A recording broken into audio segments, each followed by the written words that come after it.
गोकर्ण जी तमाम श्राद्ध वगैरह करके और वापस घर लौट करके आते हैं। रात्रि का समय है, जब अपने बिस्तर पर सो रहे थे तो उस समय कुछ आवाज अजीब तरह की सुनाई पड़ी। अजीब तरह की आवाज सुनाई पड़ी तो गोकर्ण जी ने पूछा, भाई तुम कौन हो? ये अलग अलग तरह की आवाज क्यों निकालते हो? मुझे डराने की कोशिश करते हो? कौन हो? अपना परिचय दीजिए। तो उन वैश्याओं ने जब धुंधकारी को मारा था ना, तो कहीं बाहर नहीं ले गई थी, उसी जगह पर गड्ढा खोद करके धुंधकारी के वहीं पर दफना दिया और ऊपर से वो चारपाई वहीं पर बिछा दी थी।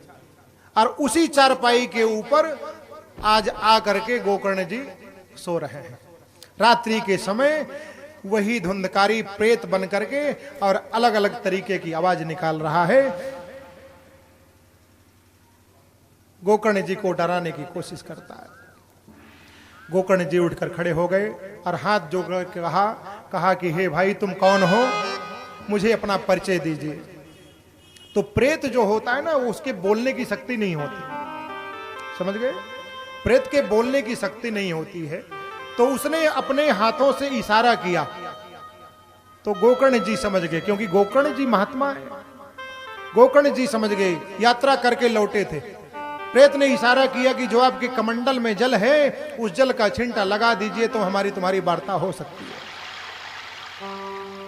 गोकर्ण जी ने जल लेकर के और मंत्र बोल करके अभिमंत्रित करके जल को, और जैसे छिंटा मारा वह प्रेत योनि से अलग होकर के और बोल पड़ा। कहा, हे भाई मैं आप ही का सगा भाई धुंधकारी हूं। मेरा नाम धुंधकारी है। अपने ही कर्म गति को भोगते हुए मैं आज प्रेत योनि को प्राप्त हुआ हूं। अहम भ्राता त्वदीयोऽस्मि धुंधकारी च नामतः स्वकीयेनैव दोषेण ब्रह्मत्वं नाशितं मया। कहा, हे भाई मेरा नाम धुंधकारी है। अपने ही कर्म गति को भोगते हुए मैं इस प्रेत योनि को प्राप्त हुआ हूं। हे भाई मैं आपसे विनती करता हूं, इस योनि में आकर के मुझे बहुत कष्ट है। ना खाने को मिलता है, ना पीने को मिलता है, ना रहने को मिलता है। कोई अपने घर के सामने भी मुझे बैठने नहीं देता है।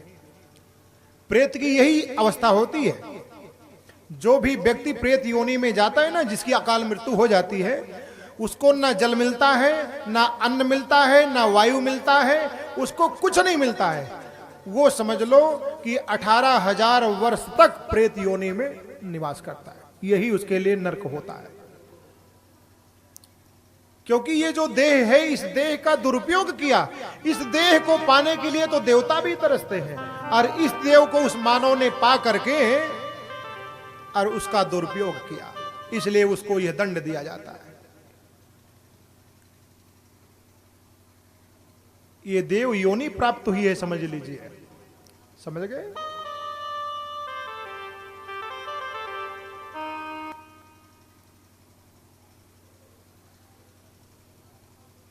गोकर्ण जी ने कहा, भाई तुम्हारा उद्धार किस प्रकार हो सकता है?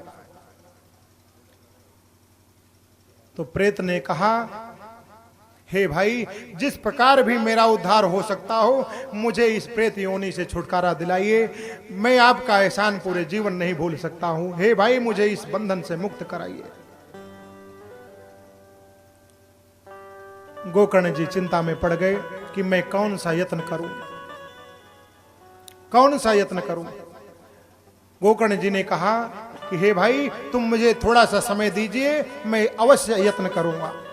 गोकर्ण जी ने थोड़ा सा समय मांगा। प्रातः काल का समय है। सूर्य नारायण भगवान की पूजा सबसे प्रथम होती है। प्रातः काल जब सूर्य वंदना करने लगे तो गोकर्ण जी ने सूर्य नारायण भगवान से पूछा कि हे सूर्य नारायण भगवान, आप ही मुझे ज्ञान दें, आप ही मुझे रास्ता दिखाएं कि मैं अपने भाई के उद्धारार्थ क्या सत्कर्म कर सकता हूं।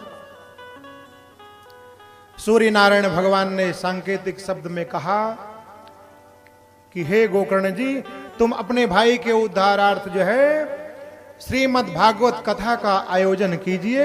ये श्रीमद् भागवत कथा ही प्रेत योनि से मुक्ति दिला सकती है। और वास्तव में एक बात समझ लीजिए, ये जो कथा आप सब लोग मिल करके सुन रहे हैं, आज सुन रहे हैं या बार बार सुनते हैं ना, ये जीवन में वास्तव में परिवर्तन लाने वाली कथा है। यही एकमात्र साधन है जो आपको मुक्ति प्रदान कर सकती है। आप सारे जीवन कुछ भी कर लीजिए, कितना ही पैसा कमा लीजिए, कितना ही अपने धर्म कर्म में व्यस्त रहिए, लेकिन अंतिम तो मोक्ष ही है। समझ गए? मोक्ष के बगैर तो किसी को मुक्ति मिलनी ही नहीं है। मोक्ष तो एक ना एक दिन होना ही है, मृत्यु तो अवश्य होगी। इस जगत में जो कुछ भी दिख रहा है, चराचर सारे जगत में जो कुछ भी दिख रहा है, ये सब सपने के ही समान है। क्योंकि अभी आपने कहा कि तू है बुलबुला पानी का, मत कर मान जवानी का। पानी का बुलबुला देखा है ना, वो कितने क्षण टिकता है उसका कुछ भरोसा नहीं होता है।